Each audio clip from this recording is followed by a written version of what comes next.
સાબરકાંઠા અને અરવલ્લી જિલ્લામાં આવેલા 12 ડેમોમાં પાણીની સ્થિતિ જોતા હવે સિંચાઈ વિભાગે મોટો નિર્ણય લીધો છે।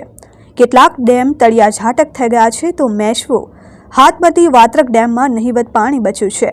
ત્યારે સાબરકાંઠા અને અરવલ્લી જિલ્લામાં પીવાના પાણીની તંગી ન સર્જાય તે માટે હવે ડેમનું પાણી આરક્ષિત કરી દેવામાં આવ્યું છે અને વરસાદ ન પડે ત્યાં સુધી આ પાણી આરક્ષિત રાખવાનો નિર્ણય સિંચાઈ વિભાગ દ્વારા લેવાયો છે। સાબરકાંઠા જિલ્લાના તમામ ડેમોની વાત કરીએ તો આરક્ષિત જથ્થા પ્રમાણે પીવાના પાણી લાયકનો જથ્થો અવેલેબલ છે અત્યારે હાલની પરિસ્થિતિ। અને મોટા ડેમોની વાત કરીએ એમાં ગુહાઈના હાથમતી તો ગુહાઈમાં 17% સ્ટોરેજ અવેલેબલ છે ફૂલ જથ્થાનું, અને પેલા હાથમતીમાં 21% સ્ટોરેજ અવેલેબલ છે।